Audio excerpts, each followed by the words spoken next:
So the distance formula, do you remember how you would find the distance between 2 points? And I do have this drawn like a triangle for a reason. Anyone have any idea on how you might be able to figure out the distance between 2 points by using a triangle? If you said Pythagorean theorem, you are correct. So Pythagorean theorem, it's your a squared plus b squared equals c squared, c being the hypotenuse. I'm going to start with the c squared being like the distance. And it's the a squared, give you the platelets that be a, b, and c. A is going to be the distance between these 2 points, right minus left, x2 minus x1.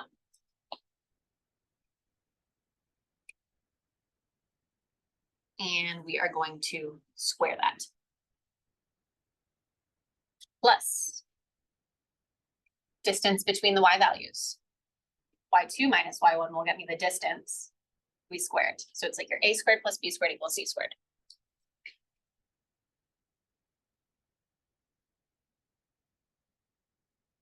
All right, now to get just the distance, all we're going to do is square root both sides, and we get distance equals big square root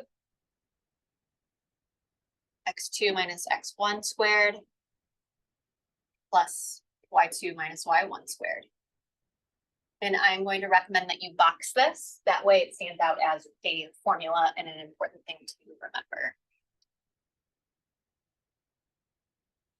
All right, let's move on to the equation of a circle, and then we'll put those two ideas together in an example. Does anyone remember the general equation of a circle? Going back to geometry here. So the equation of a circle, and again, you can box this because I'm not going to build this up. It's x minus the a value for the center of the circle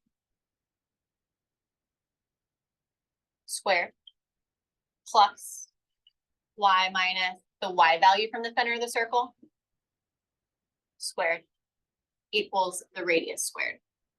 So if you ever wanted to know the radius from the equation, you just square root that value on the right-hand side. All right, so let's do an example with the two topics that we just learned. So we're going to use circle A, and you call this circle A because A is the letter that represents the center of the circle. So we're going to use circle A to calculate the distance between points A and B. Leave it in exact form. I do not want a decimal approximation. So go ahead and flip back to your distance formula, and I want you to try part A and part B on your own.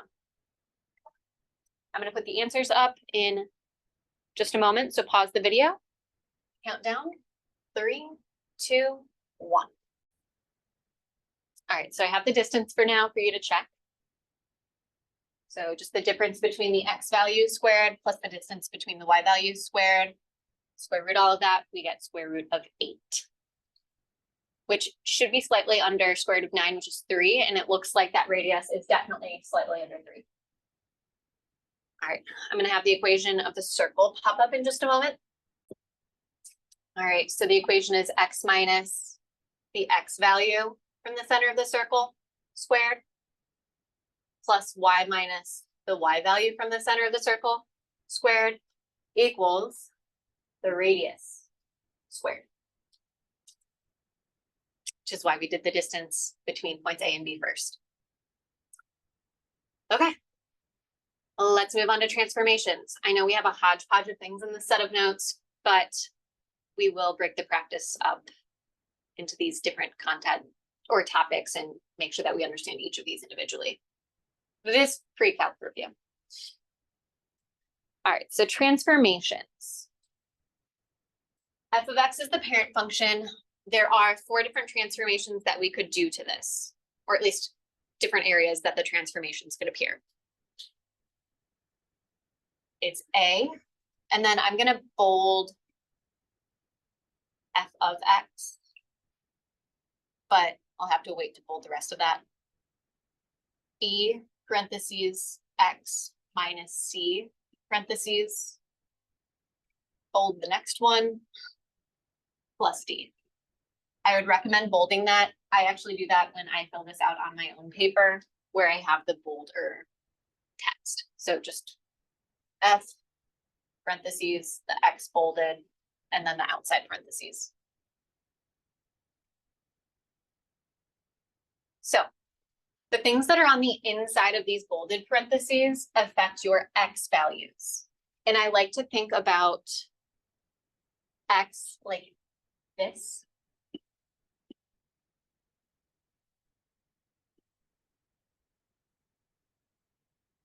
Like that kind of X, like an ex-boyfriend, ex-girlfriend, ex-partner.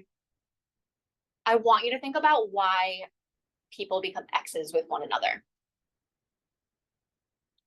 All right, they might cheat. They might not communicate with you as much. They might not be affectionate. They're doing things that you didn't expect to happen in the relationship in the first place. So they're going against your expectations. They're doing the opposite of what you expected.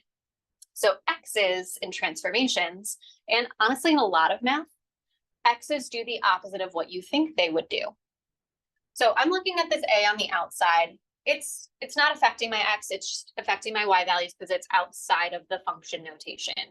That's affecting my Y values. It's going to do exactly what I think it's going to do. So if my A value is greater than 1, this is going to be a vertical stretch.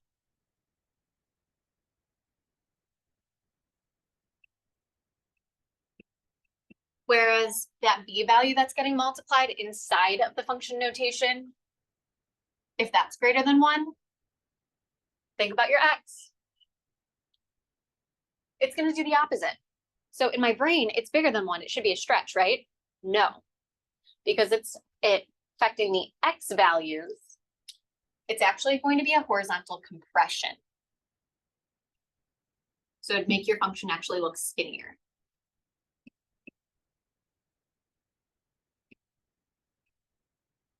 All right, so back to the A. If your A value is between 0 and 1, that is, again, affecting the Y values, it's going to be the typical thing. It's a smaller number, so I'm going to assume that it's going to be a compression. And it is. It is a vertical compression. X's, they do the opposite. So if your B value is between 0 and 1, that is a horizontal stretch.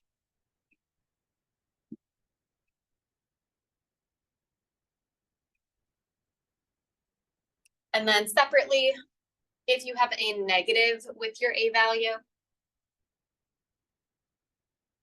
the negative is going to change the Y values from positive to negative. So think about what axis you're reflecting over if you have positive Y values to negative Y values. You are reflecting over the X axis.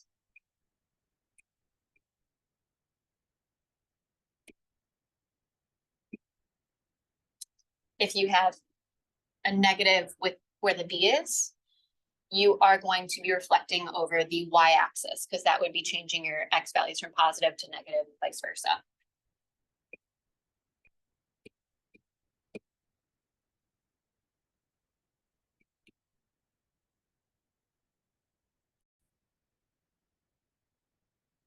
Okay, so then the next type of transformation that we have is where we have that C. So if you have X minus C inside of its own set of parentheses, if it's not, then we're gonna have to deal with that. So if you have X minus C, again, think about your X. If I see minus C, I'm instinctually thinking negative X values, which are on the left side, but your X's do the opposite. So this is actually a shift to the right. And then X plus C, again, X's do the opposite. I see plus C, so I'm thinking right, but your X's do the opposite. It's actually to the left.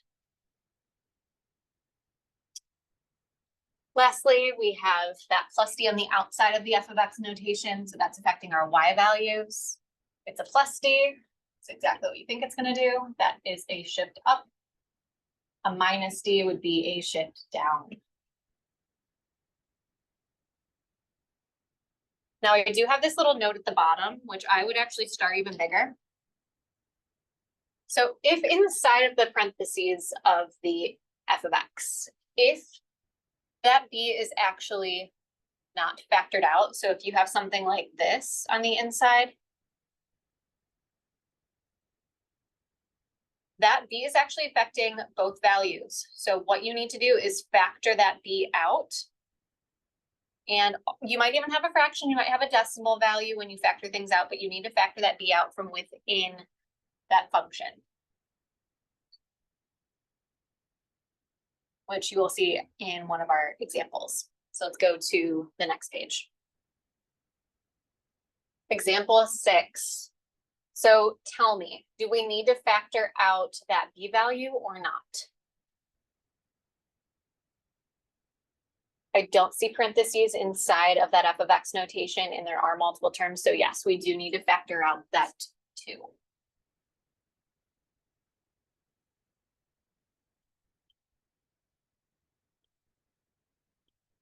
So I want you to go ahead and do that. And we should get 3 f of, if I factor out the 2 from inside, I'm left with x minus 1.5. And then still that minus 1 on the outside. And again, I like to bold the f of x part. So the parent function part. Now, the way that I would like you guys to do this, and I'm not usually one to stop my foot down for techniques that I would like to see, but this is one of them. I want you to create a table for your parent function's coordinates, and then I want you to create a table with the transformed coordinates. So here's going to be my original table. And the way that you come up with coordinates, you don't need to do like every single x value. You just need to do the endpoints and then any transition points from throughout the graph. So I'm going to start at -3, 1, so at that hole. And if you have like holes or arrows, I also like to kind of denote that for myself when I'm making my table. Then I want to do this coordinate right here because it's a nice turning point. So that's a transition point for me. -1, 1. I'm also going to do 0, 0 because that's the bottom of the curve. And I want to make sure that I get that drawn appropriately. So that's 0, 0. Then our next corner is at 1, 1. And our final coordinate, 3, 0. And because it is an endpoint and it's not an arrow or a hole, I'm still going to draw that it's a dark circle. So now let's get our new values.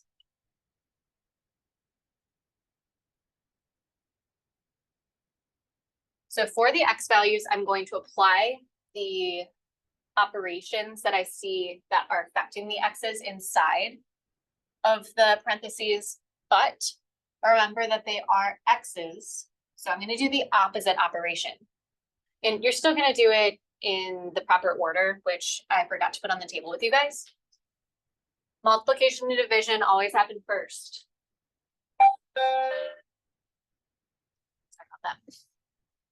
Adding and subtracting are going to happen second. So here, I know that I have 2 being multiplied inside of the parentheses. When I go to apply that to my x values, I'm actually going to divide. And then I see I have a minus 1.5, so I'm going to add 1.5 to my x values.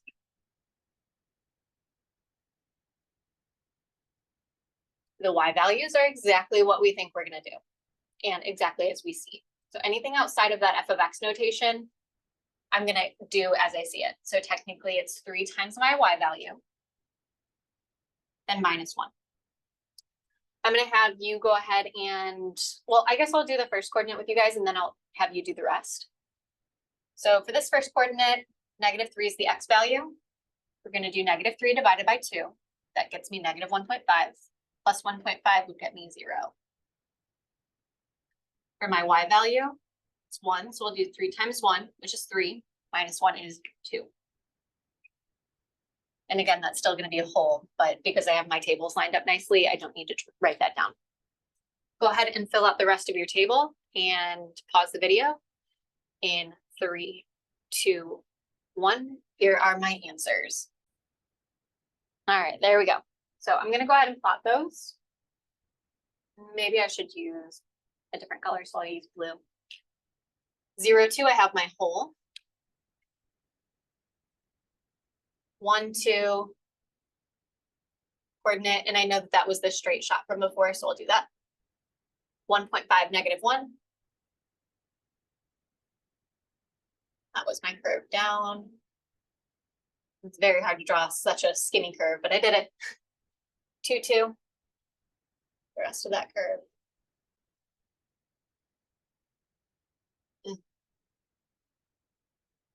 Good enough. And then 3, -1. That was final coordinate. Okay, so let's talk about this in terms of transformations.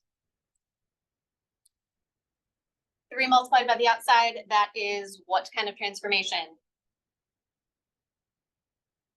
It's affecting the y, so it's a vertical stretch. And my function does look stretched vertically. A 2 on the inside, that affects my x value. So that's horizontal, but x's do the opposite. So even though I think stretch, it is a compress. We have a horizontal compress for sure. This looks a lot skinnier horizontally than it was before. -1.5. Again, it's within the x, so it's affecting my horizontal movement. And since it's -1.5, although I think left because that's negative, it's actually to the right. Hold on. Okay, so it is to the right, and it does look like my function has been shifted to the right. Because we have so much stretching and compressing, I'm not going to look for 1.5 specifically, but I know that that's what I have. And then that -1 on the outside, that's affecting my y value, so it's a vertical shift. And because it's y, it does exactly what I think it is, so it is down 1. And I do see that my function looks like it's moved down, at least in this area, but remember, it has been stretched vertically, so although it doesn't look like it's moved down from the upper portion, I do see that there has been some downward movement regardless. Okay, so let's move on to our last example. Transforming the domain and range. So the domain deals with all the x values that our function has, and the range deals with all the y values.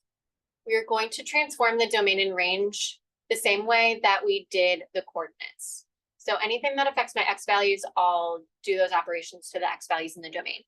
Anything that affects the y values, I'm going to apply those transformations to the y values in the range. So I'll do the first one. I'm still going to have you answer some questions about it, but I'll show you the ropes for that. So this 3 on the outside, is that affecting my x's or my y's? Hopefully you said y's. And what am I going to do? Am I going to multiply or divide my y values by 3? Y values do exactly what you think they will. So as we see it, it looks like multiplication. I'm going to do that. I'm going to multiply by my y values by 3. That 7 is on the inside, so it's affecting my x's. X's do the opposite. So instead of subtracting 7, I'm going to add 7 to my x values. And let's do that. So in my domain, those deal with my x values. So to both of the x values in my domain, I'm going to add 7. So I have -2 plus 7 is 5. Copy down the rest of the symbols. And then 5 plus 7 is 12. For my range, those are my y values, which I said I'm going to multiply by 3. So -2 times 3 is -6.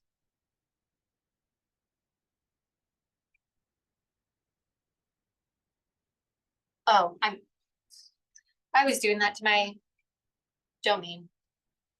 Sorry, I was confused. Like, it doesn't match the answer in my paper. Here's my range. So 0 times 3 is still 0. Copy down the symbols. And then 3 times 3 is 9. Much better. I'm sure that you were looking all confused with paper. Okay, so I want you to write down on your paper what operations you're going to do in part B. And then I want you to apply those to the domain and range.